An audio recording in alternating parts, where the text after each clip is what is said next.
होळी सण अक्षरशः तोंडावर आलेला आहे, मात्र होळी सणावरून काहीसा संभ्रम निर्माण झालाय। म्हणजे होळी कधी पेटवायची, धुळवड नेमकी कधी खेळायची, 3 तारखेला की 4 तारखेला, असे अनेक प्रश्न सोशल मीडियावर विचारले जात आहेत।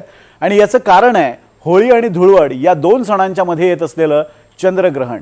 या चंद्रग्रहणाचा होळीवर काही परिणाम होणार आहे का, या संदर्भात अनेक लोकांमध्ये संभ्रम आहे। त्याविषयी ज्योतिषाचार्य काय म्हणतात आपण पाहूयात या स्पेशल रिपोर्टमध्ये।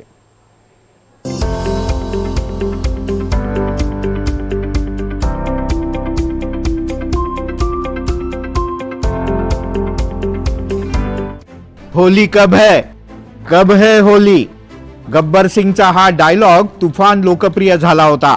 यंदा अनेकांना हाच प्रश्न पडलाय, कब है होली, अर्थात होळी नेमकी आहे तरी कधी। आणि हा प्रश्न पडण्याचं कारण म्हणजे यंदा होळी पाठोपाठ वर्षातलं पहिलं चंद्रग्रहण सुद्धा आहे मंडळी। आणि त्यामुळेच होळी नेमकी कधी साजरी करायची, ग्रहणात होळी पेटवायची का, रंग खेळायचे का, असे अनेक प्रश्न पडलेत। 2 मार्चला फाल्गुन पौर्णिमेला होळी पेटणार आहे, तर 3 मार्चला उर्वरित पौर्णिमा काळात धुलीवंदन आहे।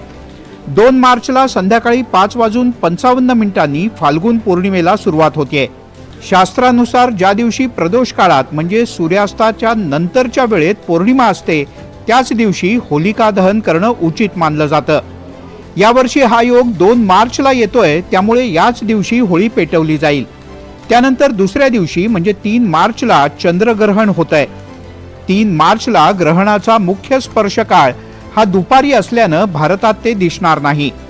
मात्र सूर्यास्ताच्या नंतर म्हणजे 6:48 चंद्रग्रहण असणार आहे।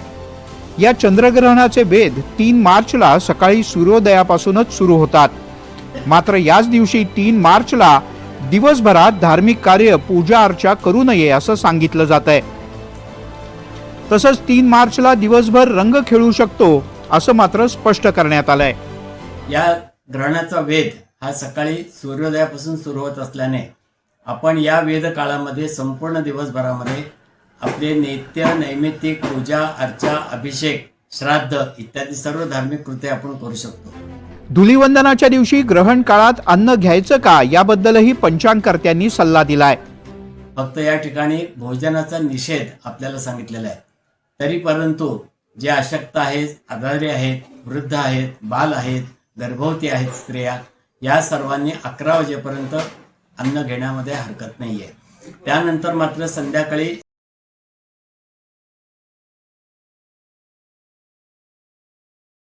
या चंद्रग्रहणाचा कन्या, मीन, सिंह या राशींवर सर्वाधिक परिणाम होणार असल्याचं सांगितलं जातं। या राशीच्या लोकांना मानसिक तणाव आणि आरोग्याच्या तक्रारी जाणवू शकतात। चंद्र हा मनाचा कारक असल्यानं या काळात विनाकारण चिडचिड, भीती किंवा भावनिक गोंधळ निर्माण होऊ शकतो। या ग्रहणामुळे नैसर्गिक आपत्ती किंवा शेअर बाजार तसंच सोन्याच्या दरांमध्ये चढ उतार होईल असा अंदाज आहे। होळी 2 मार्चलाच पेटवली जाईल, मात्र 3 मार्चला धुलीवंदन साजरं करायचं की 4 मार्चला, याबद्दल मतमतांतर आहेत। यावर्षी 2 मार्चला होळी पौर्णिमा आहे आणि 3 मार्चला चंद्रग्रहण आहे।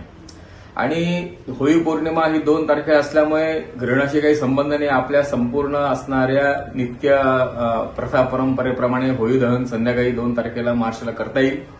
आणि 3 तारखेला जी रंगपंचमी आपण साजरी करतो, ज्याला धुळवड म्हणतात, किंवा एक प्रकारे उत्तर भारतात मोठ्या प्रमाणात रंगोत्सव साजरा केला जातो, तो 3 तारखेला आहे। आणि 3 तारखेला ग्रहण हे संध्याकाळी 5 वाजता असल्यामुळे दिवसभर सगळे रंग उधळता येतील किंवा रंगांचा उत्सव हा पूर्ण भारतात साजरा करता येईल असं त्या दिवसाचं महत्व आहे। त्यामुळे कोणत्याही प्रकारे गैरसमज किंवा कोणत्याही चुकीच्या माहिती जी प्रसारित होते आहे। 3 मार्चला होणारं चंद्रग्रहण भारतात दुपारी 3:20 सुरू होईल आणि संध्याकाळी 6:47 संपेल।